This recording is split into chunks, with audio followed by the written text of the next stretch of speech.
Nag-aaral tayo ng ating serye sa Aklat ng Levitiko sa Lumang Tipan at atin pong natalakay na ang mahalagang tatlong tema ng aklat na ito. Tema upang lalong higit nating maunawaan kung bakit isinulat ni Moises itong aklat ng Levitiko. Dito maliwanag nating nakita na tayo ay tinubos sa layuning sumamba. Tinubos sa layuning para sa kabanalan. At nang nakaraan, nakita natin, tayo ay tinubos sa pamamagitan ng walang dungis, the spotless Lamb of God, none other than our Lord Jesus Christ. At dahil natapos na natin ang tatlong mahalagang temang yan, ngayon ay magpapasimula na tayo sa ating exposition mismo ng aklat ng Levitiko. At kung luluobin ng Panginoon, ang buong buwan ng Hulyo, tatalakayin natin ang 5 pangunahing mga iba't ibang uri ng handog sa Panginoon. Yan ang makikita natin, ang handog na tinatawag na handog na sinusunog, ang handog para sa tinatawag na meal or grain offering, ang handog para sa kapayapaan, ang handog para sa kasalanan, at ang handog para sa pananagutan. Tatapusin natin ang lahat ng mga handog na yan sa buwan ng Hulyo. Ngayon po, nakikita natin ang buong kwento ng aklat ng Levitiko ay nagpapasimula siya mula sa pagtatapos ng aklat ng Exodo. Yan ay tinignan na natin. Kung papaanong ang bayang tipan ng Diyos mula pa kay Abraham, kay Isaac, kay Jacob, at sila ngayon ay kinuha ng Panginoon at dinala rito sa bundok ng Sinai. At ngayon, nandito sila sa aklat ng Sinai, napahalaga na makita natin na ang buong aklat ng Levitiko ay naganap dito sa bundok ng Sinai. At ang kapitulo ay nagpasimula siya, kung mababasa natin, dito sa sinabing versikulo 1, ipinatawag ng Panginoon si Moises at nagsalita sa kanya mula sa toldang tipanan. At dito maliwanag na nakikita natin na nakatindig na ang tabernakulo, ang tolda ng tipanan, ang bahay ng Diyos. Nakatindig na ito. Ay matatagpuan natin yan sa mga huling kapitulo ng aklat ng Exodo. Natapos na ang utos ng Diyos kung paano ititindig eksakto ang tabernakulo, at yon ay naitindig na. Ngayon, ang paraan naman ng mga paghahandog ay magsisimula na. Yun po ang makikita natin sa Levitiko. The sacrifices in the tabernacle is now in operation in the book of Leviticus. Yan po ang makikita natin. Ngunit, bago tayo magsimula sa ating pag-aaral, nais ko munang bigyan ng isang magandang pansin, sapagkat dito makikita natin na ang tipan ng Diyos sa kanyang bayang Israel na kanyang tinubos dito sa bundok ng Sinai ay may 3 bahaging batas na ibinigay sa tipan. Ang tinatawag nating moral law, ang 10 utos, ang mga kautusan para sa bansa, mga judicial law, at yung ceremonial law na napapaloob dito sa Levitiko. At napakagandang makita natin ang katotohanan na hindi maaaring tupdin ng bayang Israel ng lubusan ang mga kautusan ng Diyos. Kanya, ang Panginoon, sa kanyang mapagbiyayang probidensya, ibinigay niya ang mga sakripisyo, ang mga handog upang magkaroon ng tugon ang problema nila sa kasalanan. It is never a covenant of works. Dahil hindi sila tatanggapin ng Diyos sa kanilang mga gawa. Hindi nila matutupad ang utos, kaya sa probidensya ng Diyos, ibinigay ang mga paraan upang sila'y tanggapin. At ito ang mga handog pangkasalanan. Yun po ang makikita natin dito. Yan din naman ang binigyang diin ni Pablo sa kanyang mga sulat, na walang sinuman ay aariing ganap, tatanggapin ng Diyos sa pamamagitan ng pagsunod sa mga kautusan, sa mga batas ni Moises. Sapagkat ang isang mananampalataya ay maliligtas, aariing ganap sa pamamagitan lamang ng pananampalataya kay Jesus sa kanyang natapos na gawa doon sa cross. Maliwanag yan, hindi nagbabago yan, na ang tipan ng Diyos ay makikita natin ay natutupad lamang sa ating Panginoong Jesucristo, ang tanging paraan ng kaligtasan. Ngayon, dito sa mga iba't ibang uri ng mga handog na matatagpuan natin sa aklat ng Levitico, makikita natin lahat ng ito ay natupad sa Panginoong Jesucristo. Iba't ibang uri ng mga handog, pero lahat ng ito ay ginanap ng ating Panginoong Jesucristo. Bakit iba't ibang uri ng handog ang nakikita sa Levitico? Dahil sa lawak ng saklaw ng ginawa ni Kristong minsan ng sakripisyo pangkasalanan. Hindi mapapahayag sa isang handog. Ang bawat handog na ito ay naghahayag ng perfections, ng kasakdalan ni Kristo na siyang tunay na handog.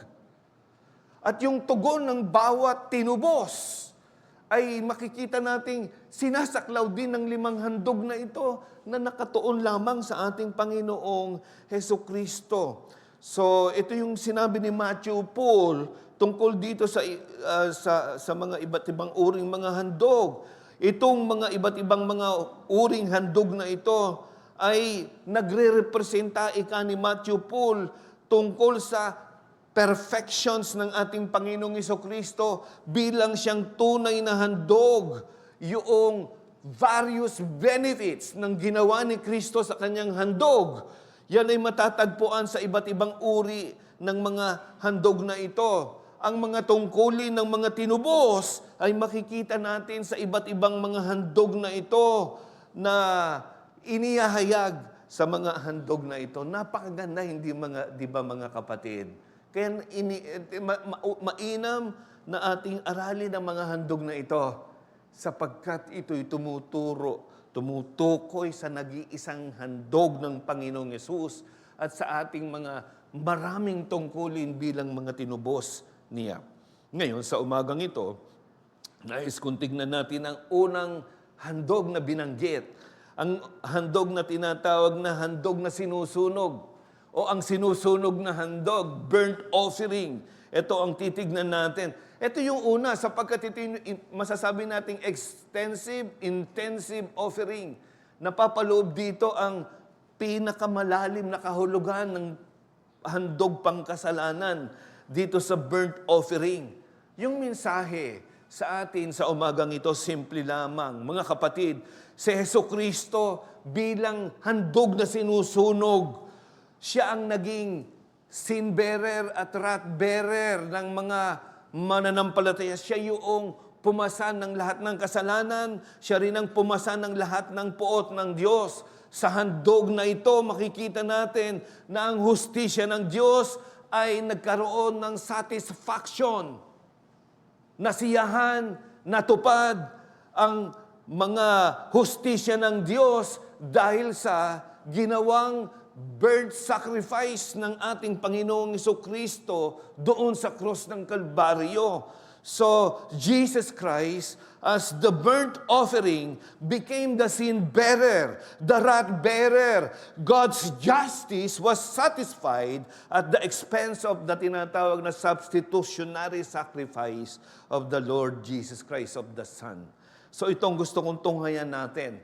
Ang talata nating tutunghayan ay matatagpuan sa Levitico, Kapitulo 1, versikulo 1 hanggang 9. Hindi ko nababasahin ito for the sake of time.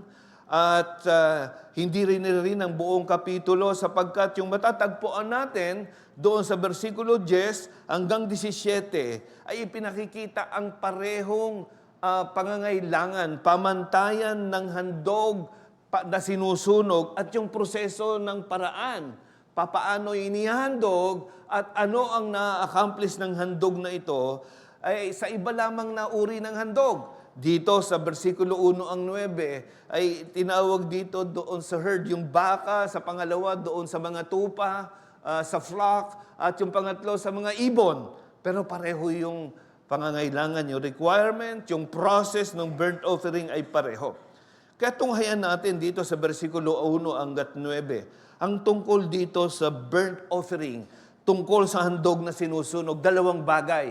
Meron sa ating binabanggit dito na requirement ng burnt offering o yung pamamantayan o yung pangangailangan para sa isang handog na sinusunog. Versikulo 1 hanggang 3. Pagkatapos titignan natin yung process, yung proseso ng paghahandog ng tinatawag na handog na sinusunog mula versikulo 4 hanggang 9. Tignan natin una mga kapatid, mga kaibigan, itong requirement, yung pamantayan, yung pangangailangan patungkol dito sa handog na sinusunog. Basahin ko sa inyo ang versikulo 1 hanggang 3. Ipinatawag ng Panginoon si Moises at nagsalita sa kanya mula sa toldang tipanan na sinasabi, magsalita ka sa mga anak ni Israel at sabihin mo sa kanila, kapag ang sino man sa inyo ay nagdadala ng alay sa Panginoon, ang dadalhin ninyong alay ay galing sa mga hayop, mga bakahan at sakawan.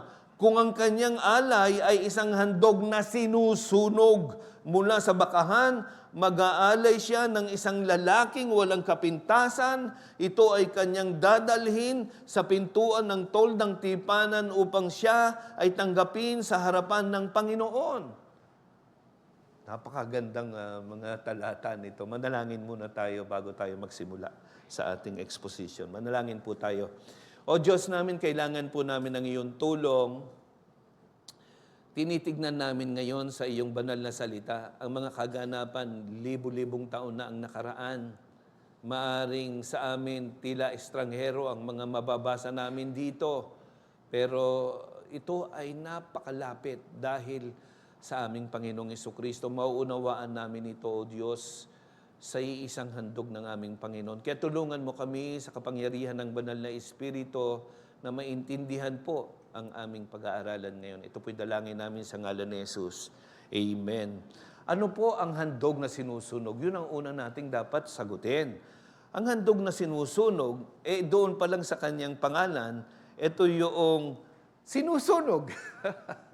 Consumed totally. Matatagpuan natin sa verse 9, verse 13 and 17, yung handog na ito ay buo, sinusunog. Kaya sa tinatawag na burnt offering. Yung salita dito na burnt offering o yung sinusunog, ang original na kahulugan niyan something that goes up. Yung umaakyat. Ito yung that which ascends. Siyempre, walang duda. Ito yung pagkatapos sunugin, yung umaakyat na usok sa taas, yun ang tinutukoy dito na makikita natin. Ito yung nanggagaling sa sinusunog na umaakyat. Pagkatapos yung usok na yon na umakyat mula doon sa sinunog, versikulo 9, versikulo 13, versikulo 17, ay kalugod-lugod sa Panginoon. Well-pleasing aroma before God. Yun yung burnt offering. Yung sinunog, yung usok na umakyat, ay dumating sa Panginoon na kalugod-lugod. May masamyong amoy sa Kanya. Yun ang burnt offering na makikita natin. At ang layunin ng burnt offering ay makikita natin, sinabi dito sa atin, upang siya ay tanggapin sa harapan ng Panginoon. That is the main purpose of the burnt offering. Yung sumasamba na naghahandog ng burnt offering, ito'y upang siya ay tanggapin ng banal na Diyos. Yun yung pinakapangunahin niya. Ngayon, siyempre, sa ating pag-aaral, titignan nating masusi ito kasi yung katangian ng handog na sinusunog, makikita natin ito doon sa kanyang pamantayan, sa kanyang hinihiling na kailangan para sa handog na ito at yung proseso, pinapaliwanag dito sa ating talata. Pansinin ninyo una sa lahat, sinabi sa atin sa versikulo 2, magsalita ka sa mga anak ni Israel at sabihin mo sa kanila, kapag ang sino man sa inyo ay nagdadala ng alay sa Panginoon. So every one of them, sinasabi kung sila'y maghahandog ng alay sa Panginoon.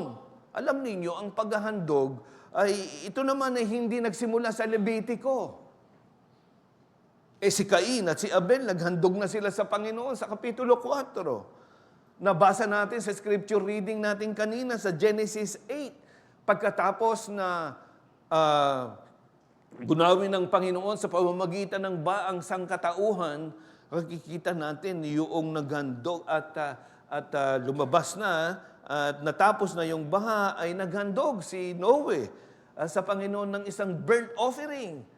At doon mauunawaan natin ang kahulugan ng burnt offering sa Genesis 8. Ang Israel, tinignan na natin yan sa Passover, sa Exodus chapter 12. Nagandog din sila ng isang tupa upang sila'y malampasan ng puot ng Diyos. Kaya ang pagsasakripisyo ay hindi nagsimula dito sa Levitico. Ngunit, makikita rin kasi natin, ang ideya ng pagsasakripisyo sa mga Diyos-Diyosan ay laganap din sa panahong iyon.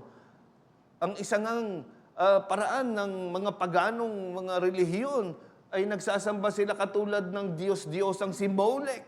Naghahandog sila ng mga tunay na taong bata. Inihahandog sa Diyos-Diyosang ito. Kanya yun yung makikita na medyo nauunawaan nila na merong isang paraan ng pagsamba at ito yung paghahandog. Yan ay isang bagay na naintindihan pa nila mula noon. Dahil sa kasalanan, merong inihingi na upang sila'y tanggapin ng Diyos, sila'y naghahandog.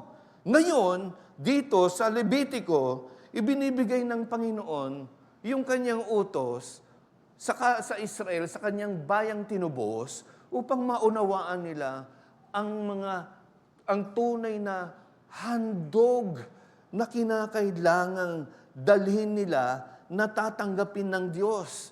Ito yung handog na magiging distinct, kakaiba sa paraan ng mga ibang bansa ng kanilang paghahandog, sapagkat ang handog na ito ay ang handog na itinakda ng Diyos upang ang tao ay tanggapin.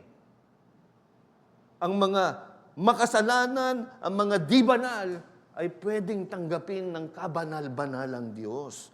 Yan ang layunin dito. Ang unang makikita natin ditong pangangailangan o pamantayan, sinabi dito, ay ikayo ay magdadala, you shall bring an offering of the livestock. Sinabi dito, kapag ang sino man sa inyo nagdadala ng alay sa Panginoon, ang dadalhin ninyong alay ay galing sa mga hayop, mga bakahan at mga kawan. Ang ibig sabihin po niyan, una sa lahat, ang ihahandog nila hindi mga wild animals. Hindi mga kung saan lang galing. Ang ihahandog nila yung mismong kanilang mga kawan, yung kanilang mismong inaalagaan. Ang ihahandog nila ay napakahalaga sa kanila. Bahagi ng buhay nila ito. Itong kanilang ihahandog na makikita natin dito. Yung maghahandog, talagang alam niya na ihahandog niya ang isang mahalagang bagay sa kanila. Gusto ko lang bigyan ng pansin niyan.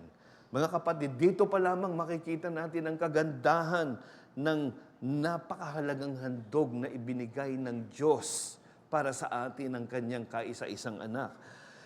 Nire-reflect nito yung costliness ng paghahandog ng ating Panginoong Jesucristo.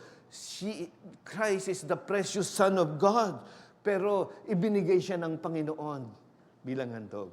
For God so loved the world that He gave His only begotten Son. Yun yung makikita natin. Hindi anghel, hindi kung sino man. The only begotten Son, something that God Himself loved so much. His precious Son. And kaya sinabi ni Pablo doon sa Roma 8:32, siya na hindi ipinagkait ang kanyang sariling anak, bagkus ibinigay ito para sa atin. Ganun ang kahalagahan ng handog na ito. Pangalawa, sinabi niya, mula sa mga lalaki. na mga hayop na ihahandog ninyo. So, bakit hindi mga babae? Meron bang discrimination? Wala po. Sapagkat makikita lamang natin dito, sa kanilang, wala akong alam sa pag-aalaga ng mga hayop, pero ayon sa nabasa ko, kasi yung lalaki sa mga kawan, yan yung pinakamahalaga. Yan yung malalakas na alaga. Kanya napakahalaga na lalaki ang kanilang ihahandog. Pero more than anything else, kung bakit lalaki, wala naman ibang paliwanag. Kasi yan ay pino-foreshadow lamang ng sakripisyo ng anak. The Lord Jesus Christ, itong disenyo ng Panginoon, isang lalaki ang paparito, ang ihahandog. Kaya ito'y galing sa isang lalaking handog na ihahandog nila. Pangatlo, ito yung tinalakay natin noong nakaraan, without blemish, walang dungis, walang kapintasan.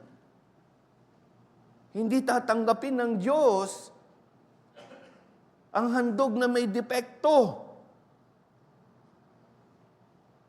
Yung pare, susuriin niya yung handog kung may depekto. Sapagkat kung may depekto, ay hindi ito papayagan. Sapagkat ang tanging makapag-aalis ng kasalanan ay yung handog na walang kasalanan, walang karumihan. Kaya inihingi ng kabanalan ng Diyos, hindi kapresyo yan, binanggit ko nakaraan. Hindi naman gusto kong pinakamagandang handog. Hindi. Ito'y dahil ang Diyos ay banal. Kaya ang kanyang inihingi ay isang handog na banal din, walang salam. Yan yung makikita natin dito. Napakahalaga niyan, pinangaral ko yan. Dine-demonstrate nito na ang Panginoong Jesucristo, kaya pumarito siya bilang spotless Lamb of God. Namuhay siyang walang kasalanan. Kaya nung inihandog niya ang kanyang sarili, siya'y tunay na nakapag-aalis ng kasalanan. Yan ang makikita natin kung bakit without blemish. Ito yung plano, ito yung decree ng Panginoon. Ay lamb, an animal, ang isasakripisyong burnt offering, walang dungis. Yan ang disenyo ng Panginoon. Dahil ang kanyang isusugoy ang kanyang anak na walang dungis. Yan ang makikita natin. And yet, panghuli, sa makikita natin ditong hinihingi ng sakripisyong burnt offering, dapat sinabi dito, ihahandog ito ayon sa kanyang kagustuhan, sariling kalooban. Ibig sabihin, hindi napipilitan na maghahandog nito. Ang maghahandog, kusang loob niyang ihahandog ito. Siyempre, una sa lahat, sa mga mananamba, napakahalaga nito. Kaya ngayon, makinig kang mabuti. Bakit? Sinabi dito na ihahandog out of his own free will. Kusang loob. Sapagkat ang tunay na tinubos ng Diyos, ang pangunahin niyang kagustuhan, ay tanggapin siya ng Diyos. Hindi niya iaalintana kung mahalaga ba, gaano kahalaga ang kanyang ihahandog. Maghahandog siya, sasamba siya dahil sa isang layunin upang siya ay tanggapin ng Diyos. At tayo'y naririto ngayon. Pumarito ka ba para sa ibang mga layunin? Hindi. Gusto mong sumamba dahil gusto mong tanggapin ka ng Panginoon, hindi ba? You want to be accepted by God. That is the desire of your heart. You are not simply here just to sit down and finish the hour. You are here so that you know in your hearts by faith that God has accepted your worship. Kaya free will, kusang loob. Pero alam naman natin na itong free will offering na ito ay dahil ito yung tumutukoy din sa handog ng Diyos na kusang loob niyang ibinigay ang kanyang sariling anak at ang anak kusang loob niyang ibinigay ang sarili doon sa cross ng Kalbaryo. Iyan mismo ang matatagpuan natin sa sinulat ni Propetang Isaias. Sa Kapitulo 53:7, Sa mga aklat ng Gawa 32, ginamit yan, kinote yan, makikita natin, siya'y inapi at siya'y sinaktan. Gayon may hindi niya ibinuka ang kanyang bibig, gaya ng kordero na dinadala sa katayan, at gaya ng tupan na sa harapan ng mga mangungupit sa kanya ay pipi, kaya't hindi niya ibinuka ang kanyang bibig. Ganon yung kusang loob na inihandog ni Jesus ang kanyang sarili para sa atin. Ganda, pag binasa natin ang sa sulat ni Pablo sa mga taga-Pilipos, hindi ba?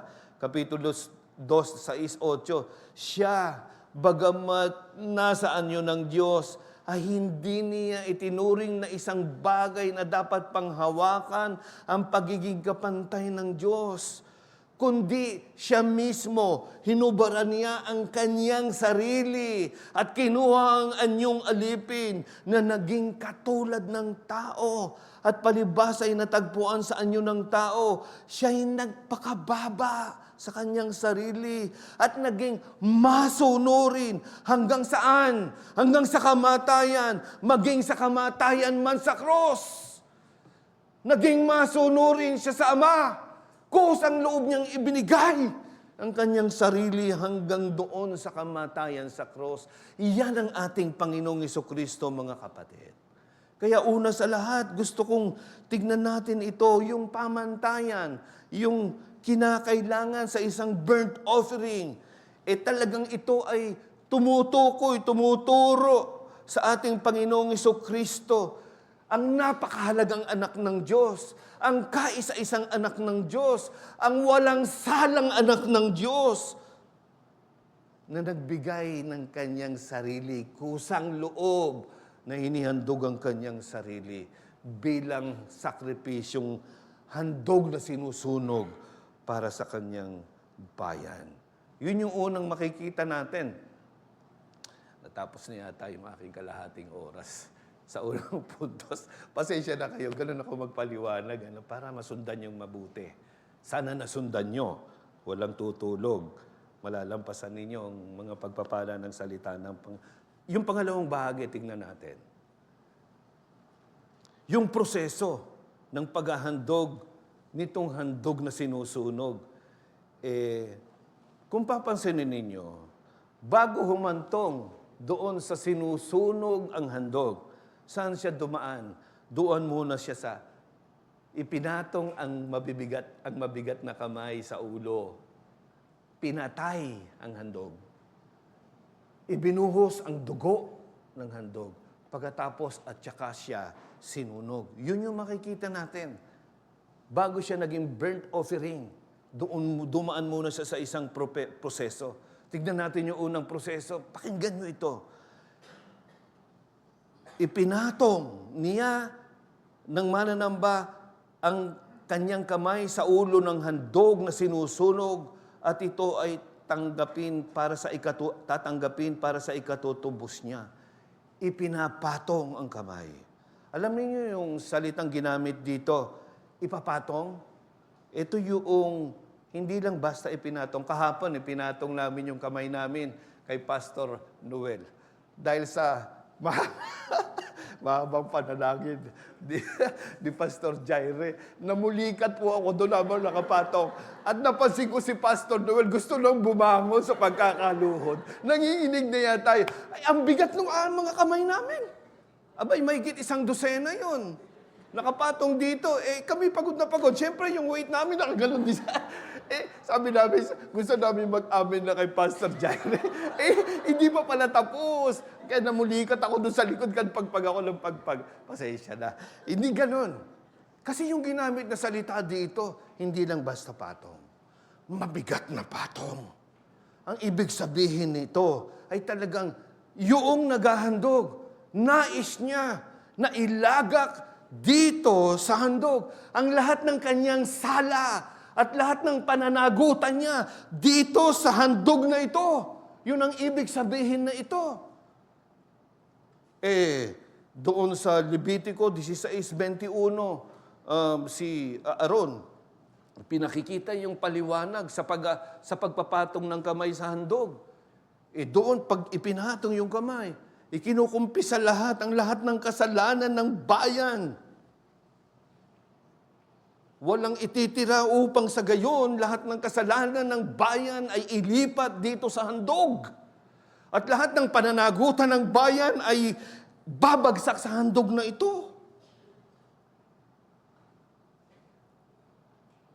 Kaya napakaliwanag po yung unang proseso ng paglalagay ng kamay sa handog. Inililipat ang lahat ng kasalanan. Merong pag-transfer, paglipat ng lahat ng kasalanan ng isang mananamba. At pagkatapos, lahat ng pananagutan niya ay inilalagak din dito sa handog.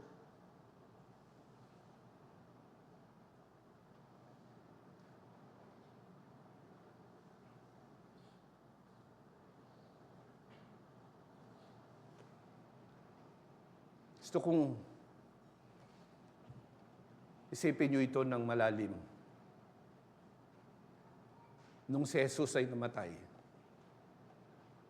lahat ng kasalanan mo, lahat ng bigat ng kasalanan mo, kasalanan ko, binigay natin sa Kanya. Lahat ng pananagutan ng kasalanan natin, sa Kanya ay binuhos, mga kapatid.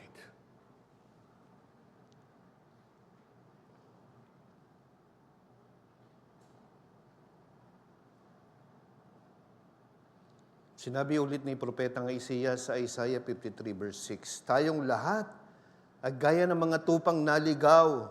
Bawat isa sa atin ay lumihi sa kanyang sariling daan at ipinasan sa Kanya ng Panginoon ang lahat nating kasamaan o kasalanan. Ganun po, si Pedro, sinabi din niya yan. Siya mismo, sa unang Pedro 2.24, siya mismo ang nagdala ng ating mga kasalanan sa Kanyang katawan doon sa cross, sa punong kahoy. Ganun po ang naganap doon. Ngunit, pansinin ninyo, nang ipinatong ang kamay nung mananamba sa handog na sakripisyo, nakiisa siya doon sa handog. Kumbaga sinasabi niya ngayon, ako mismo ang handog na ito. Kung paano ang handog na ito ay mamamatay para sa akin, ako yung mismong mamamatay kasama ng handog na ito. Ganun ang nangyari kay Kristo na ating Panginoon. When Christ died, we died with Him.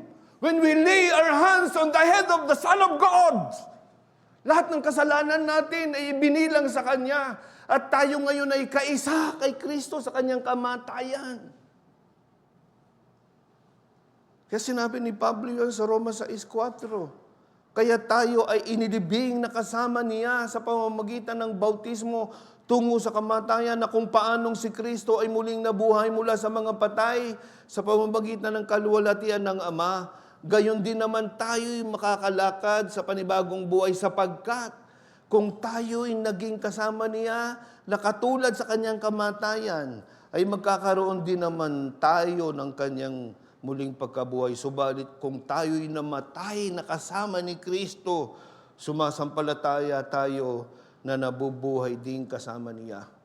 Mga kapatid, kung alam ninyo ang ibig sabihin ng saving faith, itong naghandog, hindi lang basta ritual na, pinatong niyo yung kamay tapos na.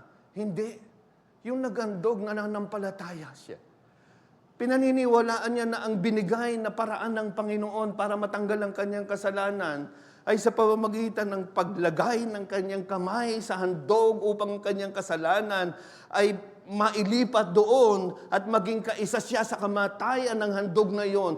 Pinananampalatayanan ng isang Israelita pag ginagawa niya iyon. Ganun din tayo, mga kapatid. Hindi sapat na alam natin si Kristo'y namatay doon sa cross. 2,000 taon nang nakararaan. Hindi, mga kapatid. Pag sinabi nating sumasampalataya tayo kay Jesus, nakikiisa tayo, nananampalataya tayo, na ang lahat ng ating kasalanan ay inilaga kay Jesus. Namatay siya para sa ating kasalanan. Ito isang personal na transaksyon. Nananampalataya ako na si Jesus ay namatay para sa akin at pinasan niya ang lahat ng kasalanan ko at lahat ng pananagutan ko sa kasalanan ko ay ginawa niya yon, pinanagutan niya yon. Ganun ang isang nagpananampalatayang nagliligtas. Hindi sapat na alam mong namatay si Jesus. Hinihingi ang iyong pagbibigay ng buong pananampalataya. Nagtitiwala ka sa ginawa ni Jesus na tunay na makapagliligtas sa iyo sa iyong mga kasalanan. Yan ang kagandahan ng makikita nating handog ng ating Panginoong Hesus. Lahat ng ating kasalanan at pananagutan, they were all thrusts in the Lord Jesus Christ as our substitute. And we died with the Lord Jesus Christ. Pansinin niyo yung end result niya. Sinabi sa atin, sa ikatutubos niya. Pinatong yung kamay para ilipat ang kanyang kasalanan at pananagutan sa layuning ikatutubos niya. Yung salita pong ginamit na ikatutubos niya ay yung ibig sabihin niyan, upang matakpan. Saan matatakpan ng isang mananamba? Matatakpan siya mula dun sa puot ng Diyos. Dahil yung puot ng Diyos ay kailangang matakpan sa isang makasalanan. At dahil sa handog na ipinatong ang kamay at yung kasalanan niya na ilipat na lahat doon, ang pananagutan niya ay inilagay na doon. Dahil doon, natakpan na ngayon siya ng puot ng Diyos. Hindi na babagsak sa kanya ngayon ng puot ng Diyos. Tinubos na siya mula sa puot ng Diyos. Bakit? Dahil yung kasalanan na dapat niyang panagutan ay pinasan ng handog. At yung puot na dapat niyang tanggapin, ibinuhos doon sa handog. Kaya natakpan na. Kaya mga kapatid, yun yung basis ng kung bakit tayo tatanggapin ng Diyos na walang sala sa kanyang harapan. Ay dahil lamang sa ginawa ng ating Panginoong Jesucristo. Sa kanyang minsanang sakripisyo bilang ating kahalili, ang handog na sinusunog para sa atin. Wala ito sa atin. Hindi tayo maaaring tanggapin ng Diyos sa ating sarili. Ito ay dahil lamang sa ginawa ni Jesus. Hindi mo pwedeng paulit-ulit sabihin, tatanggapin naman ako niya dahil sa aking sarili, mabait naman ako, masunurin naman ako. Hindi. Tatanggapin lang tayo dahil sa ginawa ni Jesus bilang handog na kahalili. Sa Kanya na ipinatong ang kamay, inilipat ang sala at pananagutan ng bawat mananampalataya. Sinabi ni Charles Spurgeon, sinabi niya dito sa bagay na ito, may dalawang relihiyon lamang sa mundong ito, hanggang panahon na ito, sabi niya. At matindi ang pagkakaiba. Ang pangkalahatan, sinabi niya, ang relihiyon ng mundo ay yung gawin mo ito para tanggapin ka ng Panginoon. Pero yung tunay na relihiyon ng Kristiyano, sinasabi niya, done.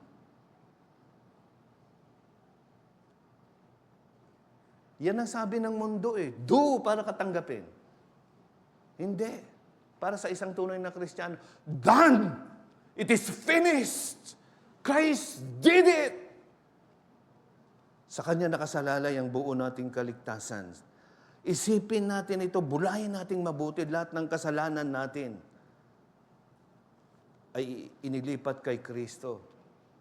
At ang puot na para sa atin ay ibinuhos na sa Kanya. Lahat ito. Kaya tayo ngayon ay natakpan na mula sa puot ng Diyos. Hindi ka ba maliliit, kapatid ko? Hindi mo ba iisipin anong uri ng buhay ang inihahandog ko sa Kanya ngayon pagkatapos ng Kanyang dinanas, ginawa para sa akin? Pangalawa, tignan ninyo yung proseso. Kanyang papatayin ng toro, ang yung handog sa harapan ng Panginoon. Papatayin. Hindi lang niya inilagay ang mabigat niyang kamay. Hindi lang niya pinagkatiwala lahat ng kasalanan niya doon sa handog. At yung pananagutan niya, ano sinabi diyan? Pinatay. Kanyang papatayin ng toro.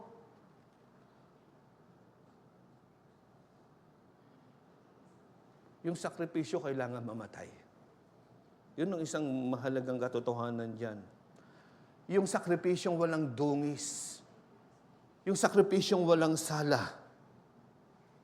Upang maganap niya ang kanyang tungkuling handog na pangkasalanan, pangalis ng kasalanan, kinakailangang patayin. Kinakailangang mamatay ang handog. Mga kapatid ko, iniisip natin, sino pumatay kay Jesus? Mga Hudyo. Mga Romanong sundalo, siya ang nagpatay. Pero hindi nyo ba alam, ikaw, kapatid ko, ang nagpumatay kay Jesus? Why? Because your sins put Christ on the cross. He died because of our sins. We killed the Son of God. Tayong pumatay sa Kanya. Dahil sa ating mga kasalanan. Well, ultimately, it is God who killed the Son. Kusang loob na inihandog ng Diyos ang Kanyang sariling anak. But mga kapatid, because of our sins, we killed the Son of God. So, kailangan patayin ang handog. Pangatlong proseso, kailangan ang dugo ay ibuhos. Ang dugo ay ihahandog ng mga anak ni Aaron, ang mga pari, at iwiwisik ito sa palibot ng dambana na sa pintuan ng toldang tipanan. Ito yung dugo ng handog. Dugo na sumisimbolo sa buhay. Dugo na sumisimbolo sa dugo ng anak ng Diyos, ng ating Panginoong Jesucristo, na makapag-aalis ng lahat ng ating kasalanan. Tuwing tayo nagdiriwang ng banal na hapunan, paulit-ulit nating inaalala yan sa unang Korinto 11:24 at 25. At nang siya'y makapagpasalamat, ito ay kanyang pinagputol-putol at sinasabi, ito'y aking katawan na pinagpuputol-putol para sa inyo, gawin ninyo ito para sa pag-aalala sa akin. At sa gayon ding paraan ay kinuha niya ang kopa ng alak. Pagkatapos, maghapunan at sinabi, ang kopang ito ay siyang bagong tipan sa aking dugo. Gawin ninyo ito tuwing kayo iinom nito sa pag-aalis sa akin.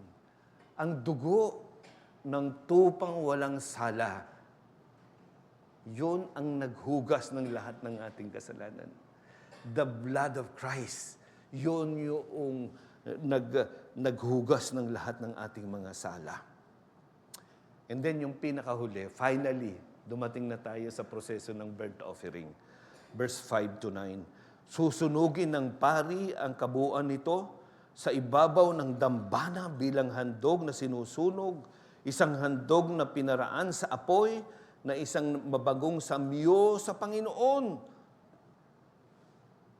Ito ang gagawin nung tagapabagitan na hinihandog ng mananamba. Susunugin niyang buong-buo ang handog na iyon. At yung usok ng handog ay aakyat at magiging isang tinawag na handog na may masamyong amoy sa trono ng Diyos. Sa binasa natin sa Lumang Tipan, makikita natin ang paliwanag tungkol dyan sa Genesis chapter 8. Makikita natin verse 21, nung naghandog doon si Noe, ng handog para sa tinatawag na burnt offering, handog na sinunog, ano naging resulta? Sabi ng Panginoon, hindi ko na ibabagsak ang puot ko sa mundong ito. Hindi ko na gagawin ang ginawa ko kung paano ko nilipol. Ibig sabihin, iniurong na ng Panginoon, iniatras na hindi na ibubuhos ng Panginoon ang kanyang puot. Nalugod na siya dahil doon sa handog na may masamyong amoy sa kanya. Ibig sabihin, tinatanggap niya yung handog. Nalugod ang handog ng sa isang handog na ito na burnt offering, na-satisfy ang Diyos. Sinasabi niya, ang handog na ito ay kalugod-lugod sa akin. Kung papaanong ang kasalanan ay inilipat sa handog na ito. Kung papaanong ang pananagutan ay inilipat sa handog na ito. Kung papaanong natakpan ng dugo ng handog na ito, ang puot ko, tinatanggap ko yun ng may kaluguran. Yan ang nangyari sa kamatayan ni Jesus. Nang siya'y namatay, siya'y katulad ng isang handog na sinusunog. Kalugod-lugod na dumating sa Ama. At naging isang katulad ng isang may masamyong amoy na handog na satisfy. Ang hustisya niya na ilapat na. Ang pananagutan ay talagang nailapat niya. Ang puot niya, naibuhos niya. Hindi doon sa naghandog, kung hindi mismo doon sa inihandog. Naging kahalili siya. Mga kapatid, yan ang makikita natin. Maliwanag naman sa Efesos 5:22, binanggot doon ni Apostol Pablo, lumakad kayo sa pag-ibig, gaya ng pag-ibig ni Kristo sa atin, at ibinigay ang kanyang sarili para sa atin bilang handog at alay sa Diyos upang maging samyo na masarap na amoy. Namatay siya, inihandog niya ang kanyang sarili, katulad ng isang may masarap na amoy sa Diyos. Isang handog na kaaya-aya na nasatisfy ang Panginoon. Yan ang significance ng burnt offering sa lumang tipan. Yan ang significance ng offering ng Panginoon bilang handog na sinusunog. Nasatisfy ang ating Diyos sa spotless Lamb of God. Ang kanyang hustisya ay natupad, nasatisfy. Ang kanyang puot ay naibuhos niya sa may pananagutan. Ngunit, ibinuhos doon sa kahalili. Imbis na sa makasalanan, ibinuhos niya sa sin bearer ang kanyang puot. Iyan ang ganda ng burnt offering. Iyan ang ating Panginoon, mga kapatid. Hindi ba tayo itutugon kagaya ni Apostol Pablo? Doon sa sinabi niya sa Galatia 2:20, ako'y ipinakong kasama ni Kristo at hindi na ako ang nabubuhay kung hindi si Kristo ang nabubuhay sa akin. At ang buhay na ikinabubuhay ko ngayon sa laman ay kinabubuhay ko sa pamamagitan ng pananampalataya sa anak ng Diyos na sa akin ay nagmahal at nagbigay ng kanyang sarili sa akin. Hindi ba ganyan dapat ang ating magiging tugon sa handog na sinusunog ng Panginoong Hesukristo? Hindi na ako ngayon ang nabubuhay kung hindi si Kristo ang nabubuhay sa akin. Ang buhay ko ngayon ay si Kristo, hindi na ako. Dahil meron akong Panginoon na nagmahal at namatay bilang handog na sinusunog para sa akin. Sana yan ang tugon natin, mga kapatid, sa umagang ito. Sa handog na sinusunog ng ating Panginoong Hesukristo. Kung tunay nga na ikaw ay nananampalataya na si Jesus ang umako ng lahat ng iyong sala at ng iyong pananagutan at ang puot ng Diyos ay wala na sa iyo. Ano ngayon ang inihingi na handog mo sa Kanya? Ihandog mo ang iyong sarili na buong-buo sa Kanya. Sinabi nga ulit ni Pablo, paulit-ulit kong binabasa ang Romans 12:1. Kaya nga mga kapatid, sinasamo ko sa inyo, alang-alang sa mga kahabagan ng Diyos, na inyong ialay ang inyong mga katawan na isang handog na buhay, banal, na kasiya-siya sa Diyos, na siya ninyong makatuwirang paglilingkod o pagsamba. Mga kapatid, ano ang pwede nating isukli sa ginawa ni Jesus para sa atin? Ang sarili nating buhay. Ihandog din natin yan sa Kanya.